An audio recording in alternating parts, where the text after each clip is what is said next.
E agora há também muitos exemplos no Novo Testamento sobre jejum, e eu quero falar apenas de 2 exemplos. O que eu chamo de jejum individual e o outro de jejum coletivo.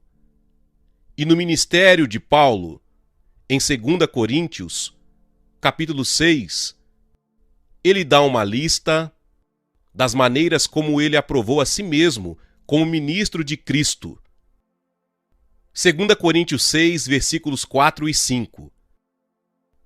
Pelo contrário, em tudo, recomendamo-nos a nós mesmos como ministros de Deus, e então ele lista várias maneiras que o recomendaram como ministro de Deus, e ele diz assim: na muita paciência, nas aflições, nas privações, nas angústias, nos açoites, nas prisões, nos tumultos, nos trabalhos, nas vigílias, nos jejuns. Então Paulo está dizendo que uma das formas como ele provou que ele era ministro de Deus foi jejuando. E então na mesma carta, capítulo 11, versos 23 ao 27, ele traz uma lista similar àquela.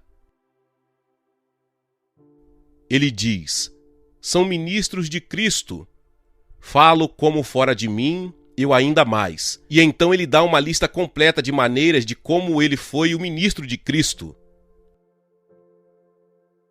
E no verso 27, ele continua a lista: em trabalhos e fadigas, em vigílias muitas vezes, em fome e sede, em jejuns muitas vezes, em frio e nudez. Então ele diz: jejuei muitas vezes. E note que na fala dele, fome e sede são uma coisa e jejum é outra.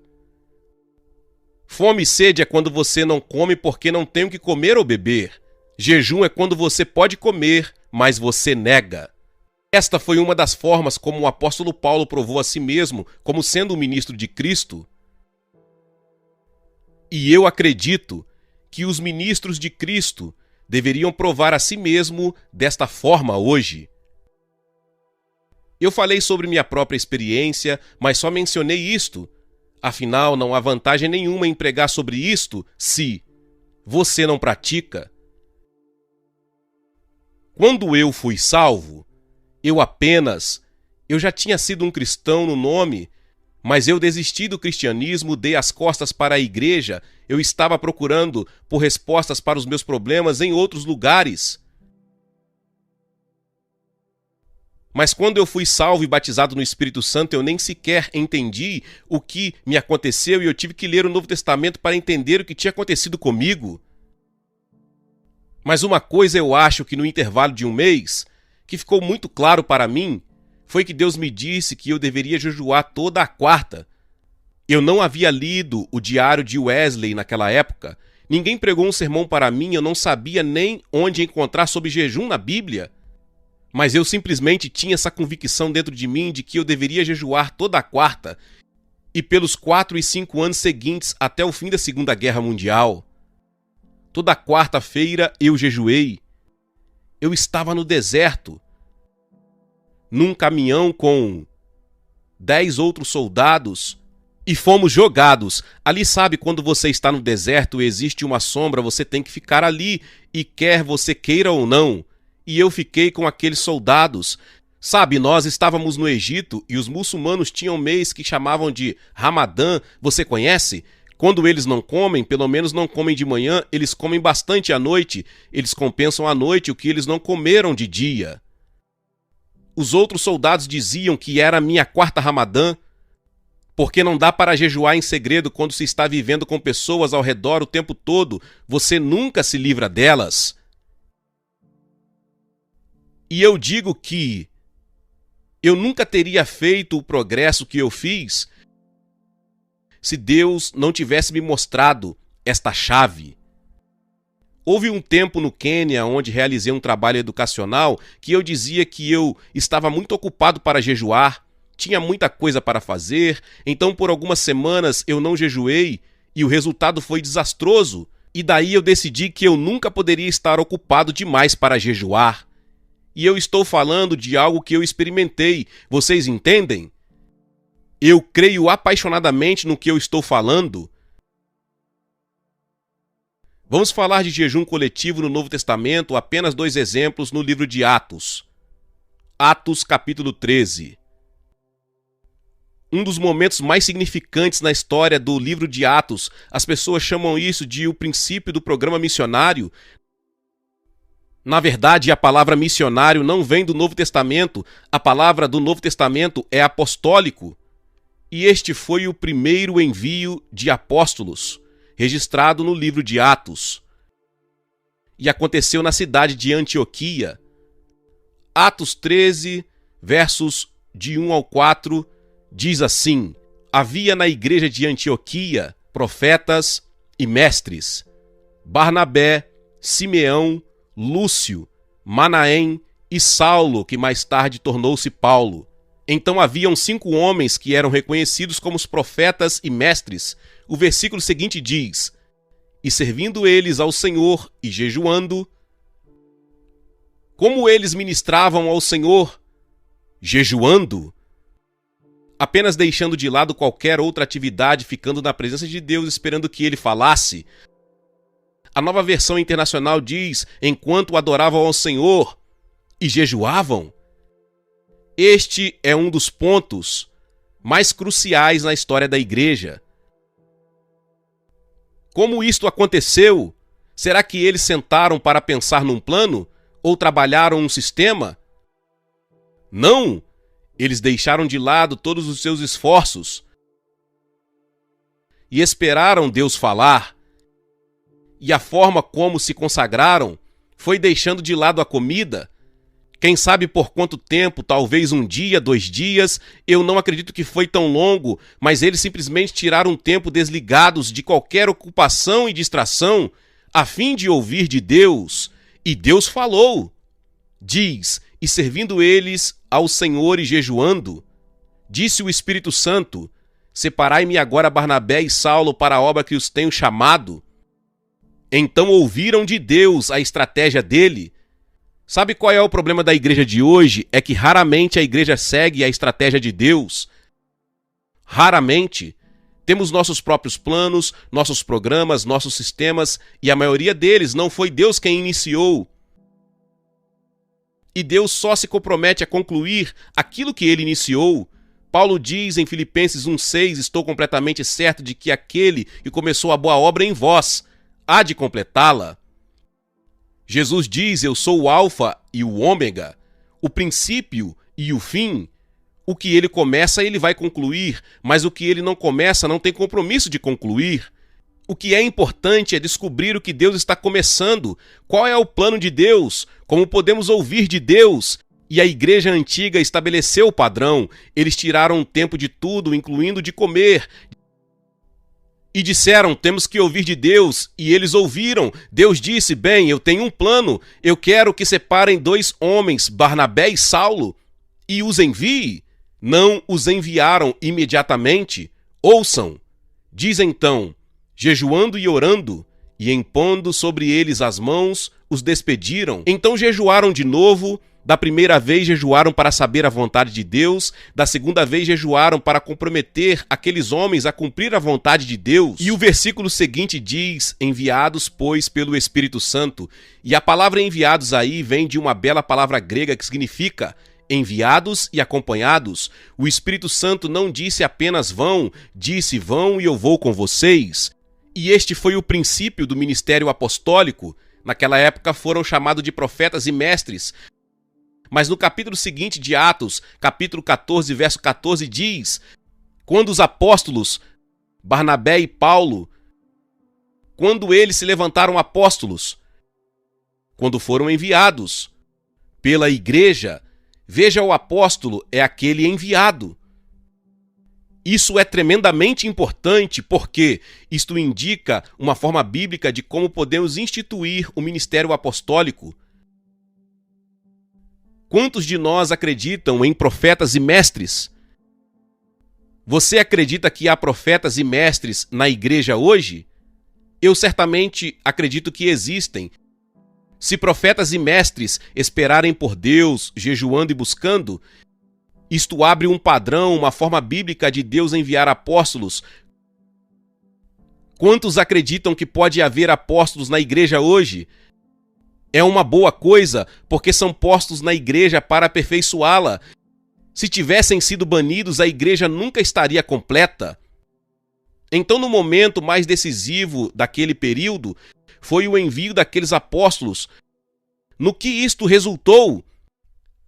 Digam em uma palavra: não ouvi, na igreja. Agora eles ganharam muitas pessoas para o Senhor nas cidades que visitaram e então tiveram que estabelecer igrejas. Primeiramente tinham grupos de discípulos e depois tiveram que construir igrejas. Qual foi o ponto de transição de um grupo de discípulos para a igreja? Quais pessoas tiveram que ser levantadas? Me digam. Presbíteros, isso mesmo, foi aí que os discípulos se tornaram uma igreja. Quando surgiram os presbíteros para governar, então fizeram isso. Lemos em Atos 14, verso 21, e tendo anunciado o evangelho naquela cidade, feito muitos discípulos, voltaram para Listra, e Icônio e Antioquia, cidades onde já haviam pregado, fortalecendo a alma dos discípulos, exortando-os a permanecer firmes na fé e mostrando que através de muitas tribulações nos importa entrar no reino de Deus. Então, tendo levantado presbíteros em todas as igrejas e orado com jejum, os recomendaram ao Senhor. Como levantaram presbíteros? Como entraram na mente do Senhor para saber quem seriam? Tem versões que trazem a palavra eleição. Sim, mas foi uma eleição de Deus. Como entenderam a mente de Deus? Qual foi a chave? Não ouvi vocês. Jejum, obrigado. Vocês veem duas nomeações decisivas na obra da igreja, apóstolos e presbíteros. E na igreja antiga, ambas as nomeações foram alcançadas através da oração e do jejum. Por que esperaríamos fazer de alguma forma diferente em nossa época? Será que podemos melhorar este método? Deus nunca nos pediu para melhorar nada, apenas nos pediu para seguir. Entendem? Aqui está uma chave, e eu estou pondo ela em suas mãos. O que farão com ela?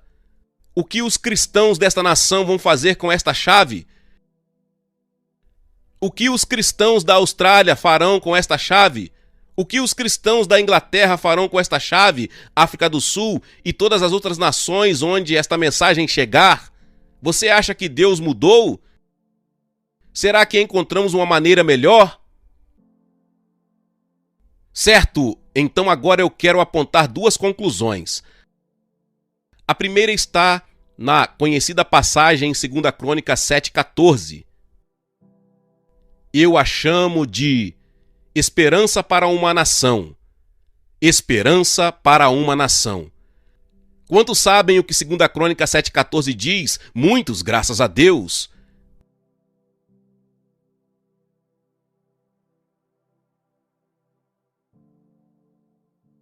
Eu poderia citar de cor, mas não irei. Deus fala e ele diz: se o meu povo, que se chama pelo meu nome, se humilhar e orar e buscar a minha face e se converter dos seus maus caminhos, então eu ouvirei dos céus, perdoarei os seus pecados e sararei a sua terra. Então são 7 passos, 4 passos que o povo de Deus tem que dar, 3 passos que Deus dará quando nós dermos os 4 passos. Quais são os 4 passos que temos que dar? Qual é o primeiro? Eu não ouvi vocês. Nos humilharmos. Por quê?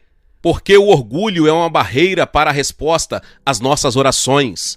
O próximo é orar. Deus diz: não comece a orar até tratar do seu orgulho.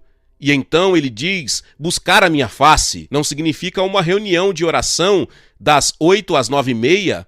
Isso é orar até experimentar a presença de Deus. E então ele diz: se converter dos seus maus caminhos. E você diz: Deus, mas eu não tenho maus caminhos. E Deus diz: espere até entrar na minha presença e você descobrirá. Experimentamos isso em nossa igreja em Fort Lauderdale, cerca de 5 anos atrás. a esposa de um dos presbíteros recebeu uma palavra do Senhor para proclamar um jejum. Eu já vou falar sobre isso, um jejum coletivo. E aquilo não foi recebido com muito entusiasmo. O fato foi que os presbíteros, e eu era um deles, ficaram tão envergonhados que tivemos que fazer algo a respeito daquilo. E então dissemos que iríamos tirar um certo período para jejuar e orar. E nos encontrávamos toda manhã, e eu acho que era 5 da manhã. Bem, eu não estava lá, Ruth e eu estávamos viajando quando começaram. E se não me engano, na primeira manhã haviam 13 pessoas, a igreja tinha mais de 500 pessoas na época. Na manhã seguinte, eu acho que tinha 7. E aí começou a ficar como é típico nas reuniões de oração, na manhã seguinte haviam 4. Mas então um irmão, que não era um presbítero, recebeu um fardo do Senhor e ele passou 24 horas chorando. E as coisas mudaram. E quando Ruth e eu voltamos, eu disse, gostemos ou não, isso vem de Deus, é melhor a gente se envolver se não quisermos nos perder dele. E eu não posso entrar nos detalhes, mas pelas próximas, eu acho que 6 semanas, nos encontrávamos toda a manhã às 5 horas da manhã e passávamos a maior parte do tempo com o rosto ao chão e os pecados foram confessados, foram espantosos. Era uma igreja ótima e respeitável. Mas havia adultério, fornicação, havia alcoolismo e não veio à tona até entrarmos na presença de Deus. Não diga a Deus, eu não tenho maus caminhos para me arrepender. Provavelmente isso só vai dizer o quão distante você está da face dele. À luz do semblante dele, as coisas ficam diferentes. O que Deus pede de nós? 4 coisas: nos humilharmos, orar, buscar sua face, se converter dos maus caminhos.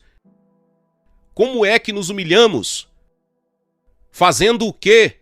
Você entendeu a mensagem? Certo, veja, você pode jejuar e ser muito orgulhoso. Jesus disse, não jejue assim, não é assim que se jejua, é assim que os hipócritas jejuam. Mas ele não disse, é por isso que vocês não jejuarão. Mas ele disse, jejue da maneira certa, não da errada. Então Deus diz, eu faço 3 coisas, se você faz as 4, eu faço as 3.